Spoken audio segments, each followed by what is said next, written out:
এটা বলছিলাম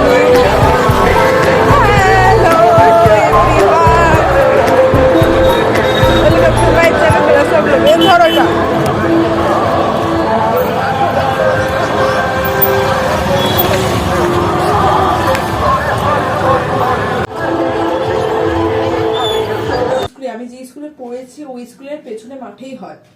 তো জগদ্ধাত্রী পূজা হচ্ছে প্রতি বছরই হয়, আর খুব ভালো লাগে যখন হয়। আর স্কুলটাকে অনেক বেশি ভালো লাগতো যখন স্কুলে থাকতাম, ক্লাস হতো, ওই শুরু থেকে শেষ পর্যন্ত আমরা সবই দেখতাম, মানে হচ্ছে মণ্ডপ শুরু থেকে আমরা প্রতিদিনই যেতাম ছুটির পর অ্যাকচুয়ালি মাঠে দেখতে।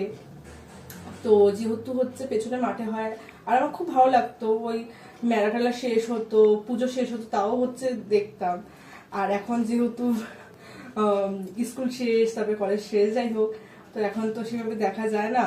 এখন হচ্ছে বাড়ির একদমই পাশে, একদমই সামনে, হেঁটেই যাওয়া যায় 5 মিনিটের রাস্তা। তো যাই হোক, আর অবশ্যই অবশ্যই অনেক এখানে হচ্ছে শিলিগুড়িতে জগদ্ধাত্রী পূজা খুব কম হয়। আর খালি বলবো, যেহেতু আমি এটা যেহেতু চিনি ছোট থেকে আমি দেখছি এখানে, আমাদের এখানে পরের বছর, এখন তো নবমী নাকি দশমী আজকে আমি ঠিক জানি না, আর যাই হোক পরের বছর তোমরা এসো। তোমার হচ্ছে জংশনের এখানে হয়, কাউকে বললে ওরা বলে দিবে। জগদ্ধাত্রী পুজো এখানে খুব ভালো করে বড় করে হয়, তো অবশ্যই এসে দেখা হয়ে যায়। চলে আসছে আমাকে ছাড়া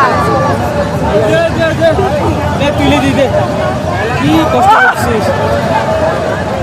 ভিডিও বানাচ্ছে ভাই,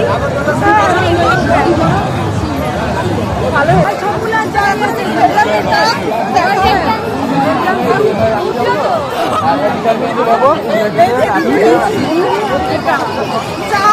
খেলাম, চারবার, তারপরে তো খেলাম।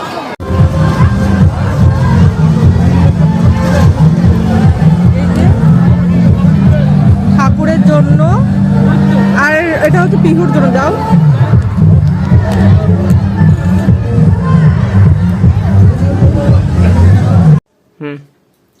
তো মেলা থেকে পপকর্ন কিনলাম, আর এটা হচ্ছে পেন্সিল বক্স, এই যে চেন, এই যে, আর এটা হচ্ছে পিহুর জন্য। আর এটা তোমার মেলাতে খেলেছিলাম, 40 টাকা দিয়ে খেলেছি, তারপরে এটা পেয়েছি। এটার দাম মেবি 20 টাকাই হতে পারে। সেম আগের বারও মেলাতে যখন খেলেছিলাম, ওই এটা রাধারানীর জন্য। ও হ্যাঁ, এটা রাধারানীর জন্য। আমি ধরলাম না, যেহেতু আমার হাতে একটু ইসে আছে, নোংরা আছে, এই কারণে আমি আর ধরলাম না। যে এটা রাধারানীর জন্য, আর এটা পেয়েছি একটা খেলে। তো থ্যাংক ইউ ভিডিও দেখার জন্য। কেমন লাগলো বলো। আর এখন একটু ক্লান্তও লাগছে, কারণ এখন রাত্রি 12টা বাজতে আর 10 মিনিট বাকি, বেশি নেই, 12টা বাজতে 10 মিনিট বাকি। এই কারণে এইটা আসলাম খালি, যেহেতু সামনে ছিল জগদ্ধাত্রী পুজো হচ্ছে আর মেলাটা হচ্ছে সামনে। থ্যাংক ইউ ভিডিও দেখার জন্য।